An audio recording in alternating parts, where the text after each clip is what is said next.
Sienna Blake stood at the edge of the private beach, the early morning sun casting a gentle glow over the tranquil water. She wore a simple white linen shirt tucked into faded denim shorts, her bare feet digging slightly into the warm sand. The modest clothes, chosen for comfort rather than fashion, contrasted sharply with the elegance that surrounded her, sleek yachts bobbing in the marina, impeccably dressed members lounging on teakwood chairs. It was an enclave of privilege, a place where appearance and pedigree mattered more than the person beneath.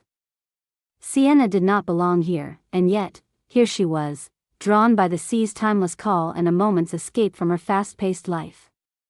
A sharp whistle pierced the quiet, and Sienna turned to see a lifeguard approaching. His uniform was pristine, and a stern expression darkened his face. Behind him, a tall man in a crisp blazer emerged from the club's shadows, the club manager. His mouth twisted into a slight smirk as his eyes landed on Sienna. "You can't stay here," the lifeguard said, his voice flat but firm. "This beach is private. For members only." His gaze flicked disapprovingly at Sienna's modest attire, a silent judgment that echoed louder than his words. "I'm not a member," Sienna responded calmly, "but I have every right to be at the water's edge. The beach isn't marked off, and there's no sign saying I can't be here." The club manager straightened, voice cutting through the salty air. "Rules are rules.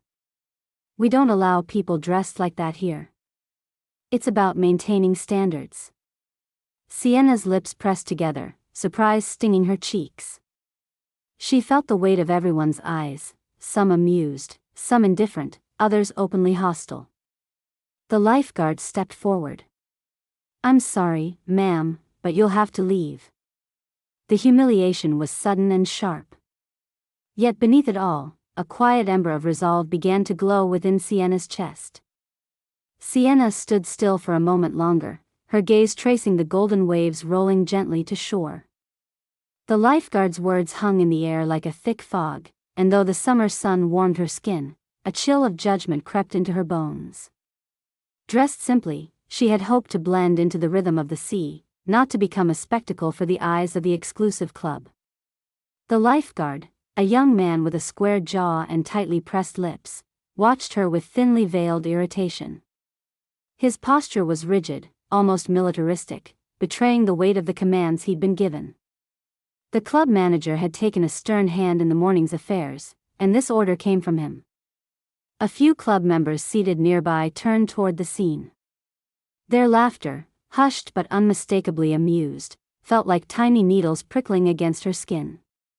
One couple whispered behind a silver-tinted sun hat, exchanging glances that spoke volumes. Another gentleman, carefully polishing his watch, barely masked his smirk. Sienna swallowed the unpleasant lump growing in her throat but refused to give the anger free rein yet. Instead, she squared her shoulders and took a measured step back, eyes unfaltering. "I'm not looking to cause trouble," she said evenly. "I just want to enjoy the beach." "A private club isn't a public park," the lifeguard said, his tone sharp, as though repeating a lesson drilled into him. "Your appearance doesn't fit our standards. You're not dressed appropriately for this setting." The comment stung. It wasn't framed as an insult, but the implication was clear. Clothing was a symbol, a badge of belonging or exclusion. In that moment, Sienna felt painfully outside. It wasn't just the fabric she wore, but the invisible barriers that cloaked this place. "Standards don't mean rules," she replied quietly. "I'm not asking to use the pool or the restaurant, only to be near the water." The club manager stepped forward then, his eyes narrowing with a practiced haughtiness. He was a man used to exerting control, the kind who kept power well guarded beneath a polished veneer. His navy blazer was sharp, his demeanor cold. "You misunderstand. It's not just about the water's edge. Maintaining the club's atmosphere requires that members and guests adhere to a certain decorum and presentation. Your presence disrupts that." Sienna's heart beat faster, but she resisted the surge of frustration. "I haven't disrupted anything. I've been quiet." "But you don't belong here," the manager said flatly, turning to signal the lifeguard. Please escort her off the premises." The lifeguard stepped forward again, the weight of authority now fully on his shoulders. "I'm sorry, ma'am, but you have to leave." Sienna glanced briefly at the shoreline behind her, then back at the lifeguard and club manager's stubborn expressions. The sea smiled indifferently, endless and free, not a member of any club. She gathered her resolve. "I'll leave," she said, voice steady but filled with quiet determination. "But this isn't over." Her feet crunched over the sand as she walked away, the murmurs of the crowd swirling behind her. The sharp shift from serenity to humiliation echoed in her mind. A place she thought might simply be a patch of beach had turned into a fortress of snobbery. The weight of class judgments felt tangible, an unspoken divider more powerful than any physical barrier. Despite the sting, Sienna's mind was already turning, plotting unseen shifts. She had never cared much for status symbols, but now this arbitrary exclusion festered like a challenge. How had a place like this, so tied to appearance and titles, flourished in a world where barriers were supposed to fall? As she moved away, the dull roar of a helicopter passing overhead caught her attention. It spun across the blue horizon with a kind of determined grace, slicing through the sky to land sharply on the club's heliport. She didn't know it yet, but that sound marked a turning point. Later, walking the narrow streets toward her downtown apartment, Sienna felt a mix of emotions: irritation, disbelief, and an unexpected flicker of hope. Her simple clothes, her quiet presence, had been enough to stir this tempest. Judged and dismissed because she looked different, she was reckoning with a truth she'd never anticipated at a beach. Later that day, in a cafe with the scent of fresh espresso and wood, a few familiar faces from her circle messaged her. Friends caught wind of the morning's event. Some were outraged at the injustice, others cautioned caution. "Be careful," one friend wrote, "sometimes it's easier to swallow a slight than stir the water." But Sienna's determination solidified rather than wavered. She sat staring at her steaming cup, the aroma anchoring her thoughts. Could someone like her really change this environment? Could the rules of exclusivity be rewritten? That evening, she thought about the club manager and his smug expression, the lifeguard's mechanical obedience, the quiet glares from the onlookers. Their values were rigid yet fragile. She suspected that beneath the polished facade lurked cracks ready to spread. The next morning delivered unexpected news. A terse phone call announced that the private beach club had been sold, and the new owner was none other than Sienna herself. The information came as a shock, delivered with formal politeness but unmistakable gravity. At first, disbelief almost drowned her. Had they somehow mixed up names? But it wasn't a mistake. A distant relative, unknown to her until recently, had passed away, leaving Sienna a controlling stake in the club. Just like that, the social hierarchy flipped beneath her feet. The news unsettled her, merging with the deep pool of emotions stirred by her earlier rejection. A swirl of confusion, disbelief, and newfound power coursed through her. The woman who had been so easily pushed away was now in a position to shape the club's future. It was an opportunity, and a responsibility, that she had not sought but could not ignore. Her mind raced through possibilities. Would the elitist culture persist under her leadership? Or could she make the club a place where the sea was truly for everyone, where simple clothes and quiet smiles held the same weight as tailored suits and whispered privilege? There was uncertainty, yes, but also a fierce resolve kindling within her. This was her chance to rewrite the rules. Just as she hung up the call, the distant hum of a helicopter approached the city skyline. Soon, she would return, not as an unwelcome visitor, but as chairwoman, a title that carried weight far beyond her simple clothes. What would those who had judged her say then? Would their smirks fade? Would their whispers turn into conversations of respect? For now, the answers lay just beyond the horizon. Sienna took a deep breath, steadying herself. This was only the beginning. What do you think Sienna should do next now that she holds the power to change things? The morning after the phone call, Sunlight filtered softly through the tall windows of Sienna's downtown apartment, dappling the hardwood floor with warm patches. Sienna sat at her kitchen table, a mug of untouched tea growing cold beside her. She stared out at the city skyline, a jumble of glass and steel rising against the soft blue of dawn, but her mind was far from the cool, bustling streets. Instead, she was replaying the morning at the beach club, the stinging rejection, the whispered judgments, and above all, the sudden responsibility thrust upon her like a bolt from the blue. Could she really be the person to take the helm of such an exclusive place? The thought was overwhelming but intoxicating. She felt the weight of the decision pressing on her chest, a mix of exhilaration and uncertainty rivaling anything she'd faced before. For years, Sienna had cultivated independence on her own terms, dissolving the grip of society's expectations bit by bit. Yet this was a whole new terrain, one dominated by tradition, elitism, and unspoken rules she barely understood. Her fingers drummed absent-mindedly on the wood as she contemplated the dynamics of the club's world. The lifeguard who had so readily dismissed her. The manager whose sharp gaze trimmed down everything and everyone who did not fit the mold. The poised guests who had whispered behind their hands, concealing a mixture of judgment and curiosity. What might it be like to confront these constructed hierarchies with the force of ownership? Was it possible to change a place so deeply rooted in exclusion without becoming the very thing she despised? Doubt crept in, sneaking through her thoughts like shadows at dusk. Was she enough? Would the members even accept her? Or would they push back harder, defending their own comfort zones? But the embers of resolve from the day before still glowed beneath the uncertainty, reminding her of something vital.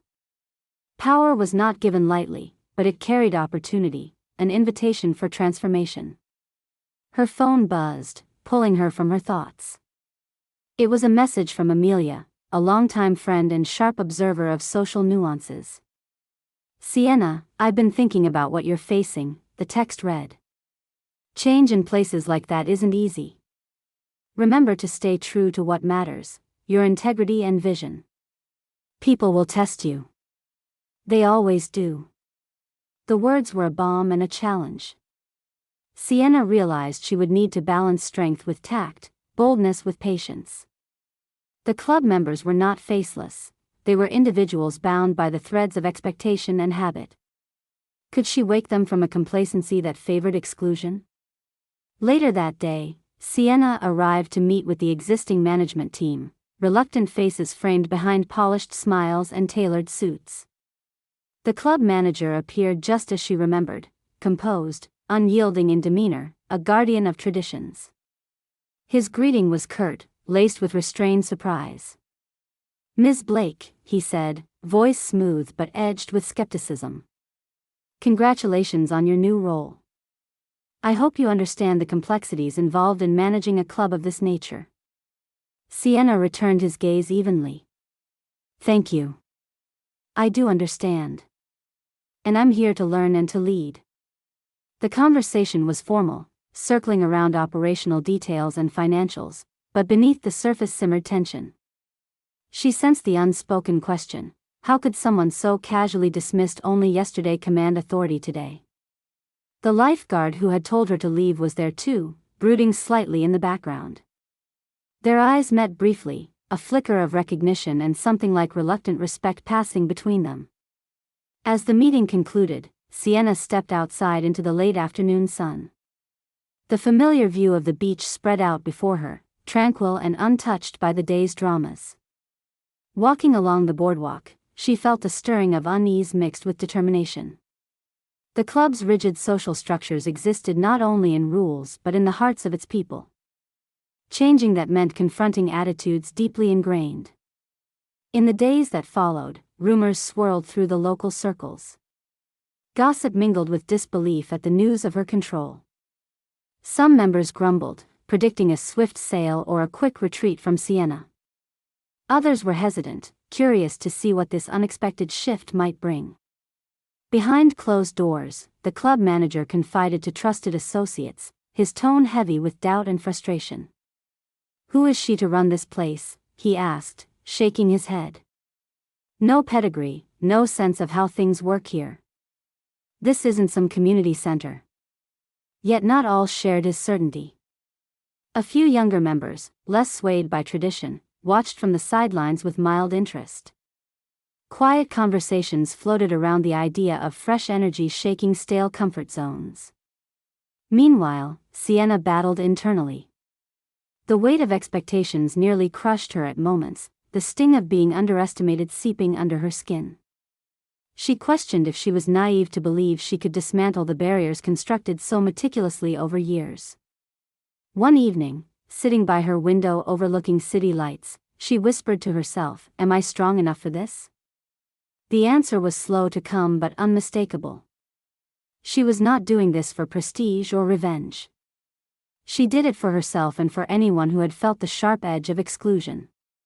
Her vision was clear, a space where people were accepted as they were, where dignity mattered more than dress code, and where the sea welcomed everyone equally. A new complication arose when old legal documents surfaced, revealing that certain club statutes could not be easily changed without member approval.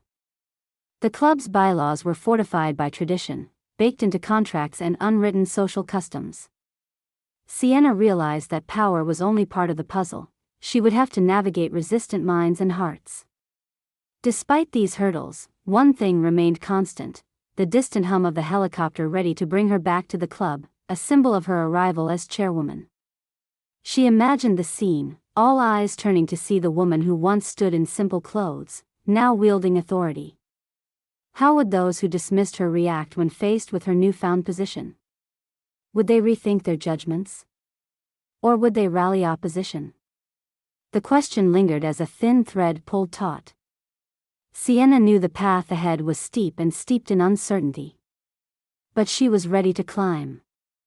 After all, the true challenge was not in acquiring power but in wielding it with courage and compassion. Her next steps would define not only her leadership but the very soul of the club. Have you ever faced a moment when others underestimated you? How did it shape your path forward? The sun dipped low over the horizon, spilling orange and pink hues across the bay as the helicopter cut through the sky, its blades slicing the air with relentless rhythm. Inside, Sienna sat poised yet calm, the city and sea unfolding beneath her like a promise of change, of confrontation, of vindication.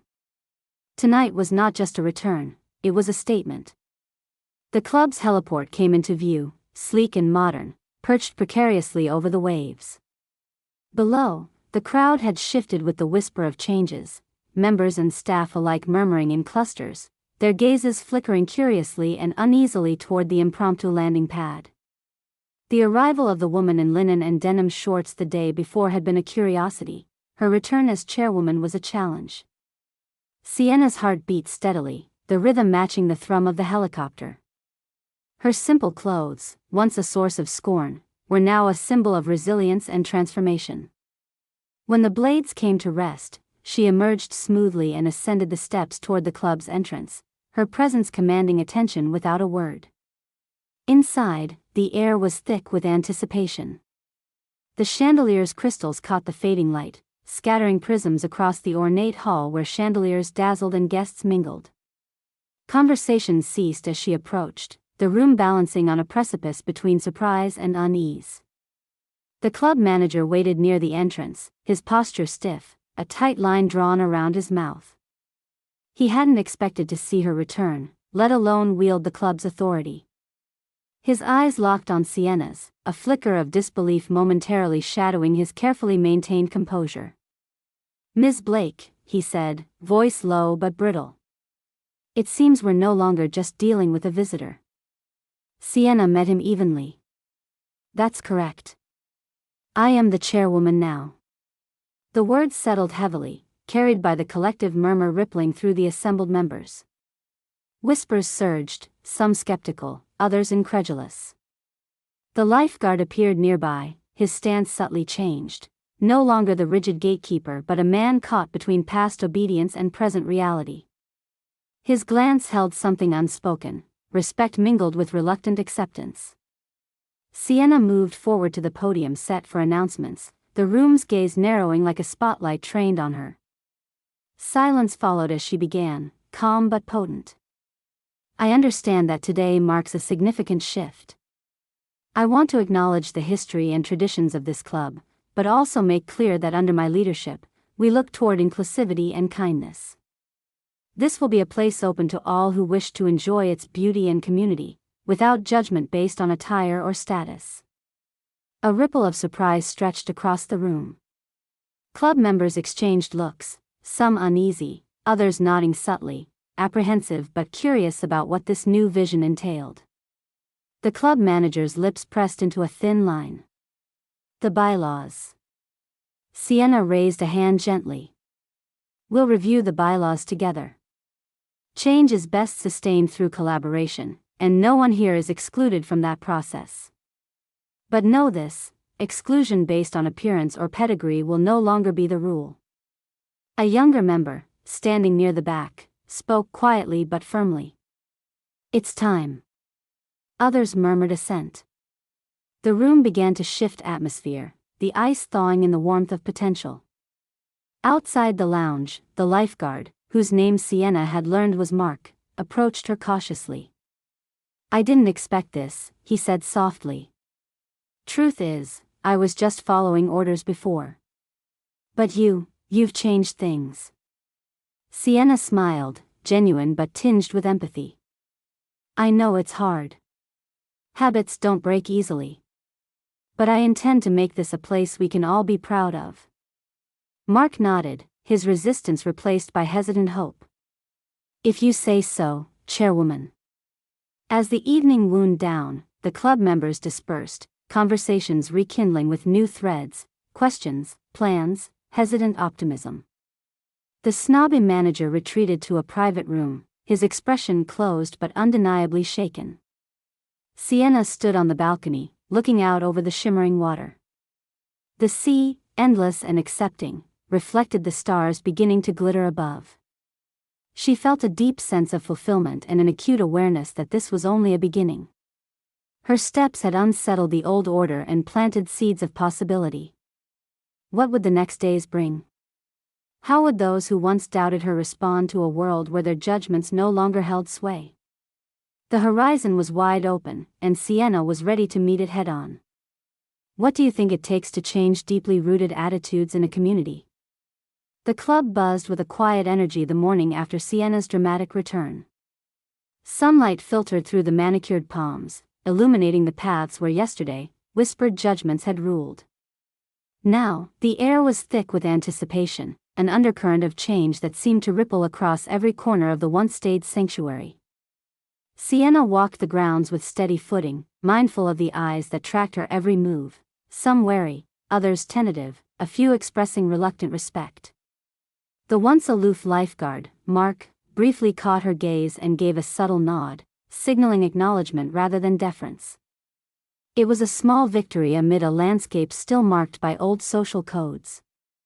Inside the main lounge, clusters of members gathered, conversations weaving between curiosity and cautious acceptance. Some had come to witness the new chairwoman in action, others seemed anxious about what her leadership would herald. The snobby club manager lingered at the periphery, his carefully crafted airs somewhat diminished, shadowed now by an unspoken reckoning. By midday, Sienna convened a meeting with the club's operational team. Her approach was measured, purposeful. Change is never easy, she began, especially in places where traditions run deep. But we're here because we want this club to reflect a community where everyone feels welcome, not just the privileged few. Our first steps will focus on reassessing the dress code and membership policies. The room held a collective breath. A senior staff member, hesitant yet willing, ventured, Chairwoman Blake, some members will resist. Their expectations are firmly rooted. I know, Sienna replied, her tone resolute. Resistance is part of growth. We'll listen, educate, and invite dialogue. Exclusion based on appearance or background no longer fits within our values. Word spread quickly among members. By evening, the club hosted its first open forum, a gathering designed to invite voices from all walks of life. Members, staff, and even local residents came together in the grand hall, sharing stories, hopes, and concerns. The atmosphere, while tentative at times, brimmed with possibility. Sienna listened carefully as voices from varied perspectives filled the room. A longtime member spoke about the legacy and pride tied to the club while acknowledging that times change. A younger guest expressed gratitude for the new openness. Even the lifeguard Mark shared his evolving views, recounting how he'd seen exclusions cost on people's spirits. As the forum concluded, a palpable shift settled over the group. Walls once built on silent judgment began to crack, revealing spaces where understanding could grow. Back in her office, Sienna allowed herself a moment of reflection. The journey had been fraught but promising. Her vindication wasn't merely in her title, but in the way the club was beginning to reimagine itself under her guidance. Later, the snobby manager approached, his posture less rigid, eyes meeting hers without the old condescension. "Chairwoman Blake," he said quietly, "I underestimated you. This club, it needs the change you're bringing." Sienna appreciated the humility and replied warmly, "Thank you. It's never about proving anyone wrong. It's about building something better together." That evening, as Sienna stood overlooking the water, the setting sun casting gold across the waves, she felt a profound sense of fulfillment. The club's doors were open now not only in policy but in spirit, a testament to resilience, courage, and the power of challenging prejudice through leadership. Change, she realized, might begin with a single step but truly flourishes when embraced collectively. If you've ever faced judgment or exclusion, how did you find the strength to rise above it? Share your thoughts and experiences below. And if you believe in stories that celebrate resilience and the courage to rewrite unfair rules, don't forget to subscribe for more inspiring tales. See you in our next story.